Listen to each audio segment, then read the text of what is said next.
Hello, students. Let's begin our third chapter Reactivity Series and Electrochemistry.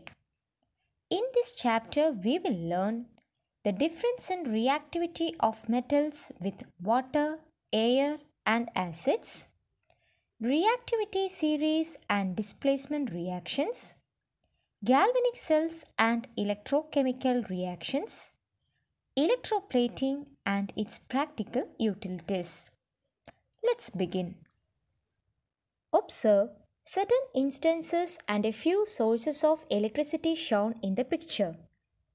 We use different kinds of batteries to work electronic equipments. Here, chemical energy is converted into electrical energy and vice versa.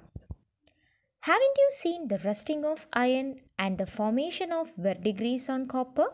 Are all metals like this? Some metals engage in chemical reactions vigorously, certain others react sluggishly in the same reaction. Let's find out the difference in reactivity of metals. Reactions of metals with water. Let's find out the reactivity of sodium, magnesium, and copper with cold water first. Take 3 test tubes having same quantity of water. Take pieces of sodium, magnesium and copper of same size and drop each one to each test tube. Observe the reactions. Only sodium reacts with the cold water. In these test tubes, which metal reacts vigorously? Sodium. Which gas is formed as a result of this reaction? Hydrogen. Now, what is the chemical equation? Na plus H2O gives NaOH plus H2. Now, heat the other both test tubes simultaneously. What do you observe? Only magnesium reacts with the hot water. From this experiment, we can conclude that the reactivity of metals with water follows the order sodium greater than magnesium greater than copper. The reactivity of sodium is greater than magnesium, but copper doesn't react with the water. Reactions of metals with air. The freshly cut surfaces of metals will have a shiny appearance. This property is known as metallic luster. Now observe the cutting of sodium using a knife. Don't you see a shiny appearance? And also you can see that it fades after some time. Why is it so? This is due to the conversion of sodium into its compounds by reacting with oxygen, moisture, and carbon dioxide in the atmosphere. A fresh magnesium ribbon loses its luster when kept exposed in the air for some days. Similarly, the luster of aluminium vessel diminishes as the time passes by. In the case of copper vessels, it takes months for the loss of luster by the formation of verdigris. Does the shining of gold fade even after a long time? Doesn't this indicate that the metal reacts with air at different rates? Now tell me, which metal among magnesium, copper, gold, sodium and aluminium loses its luster at a faster rate? Sodium, right?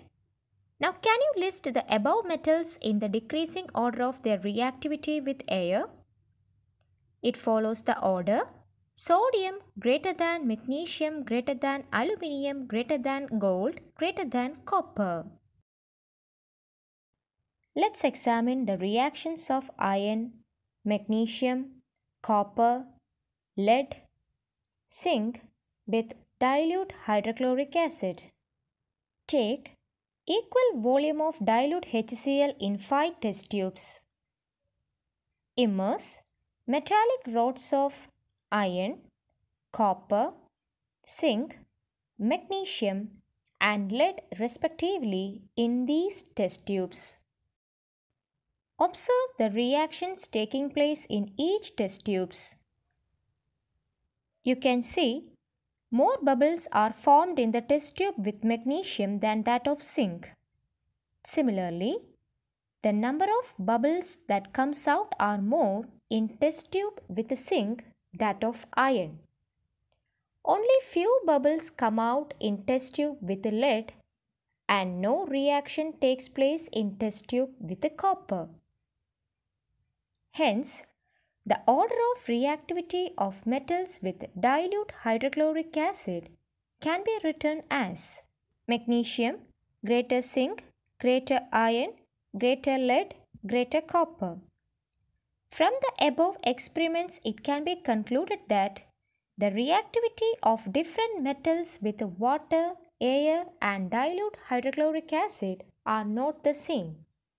If the metals are arranged in the decreasing order of their reactivity, a series is obtained called reactivity series. The order of reactivity of some metals are given. Note, the nonmetal hydrogen is also included in this series.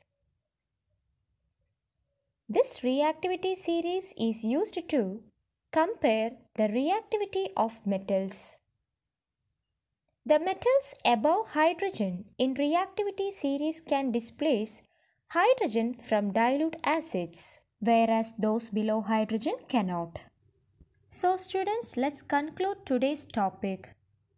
We learned about the reactions of different metals with water, air and acids. And we found the reactivity of different metals are different in each cases. The elements can be arranged in the decreasing order of their reactivity in a series called a reactivity series. Using this series, we can compare the reactivity of different metals. Thank you.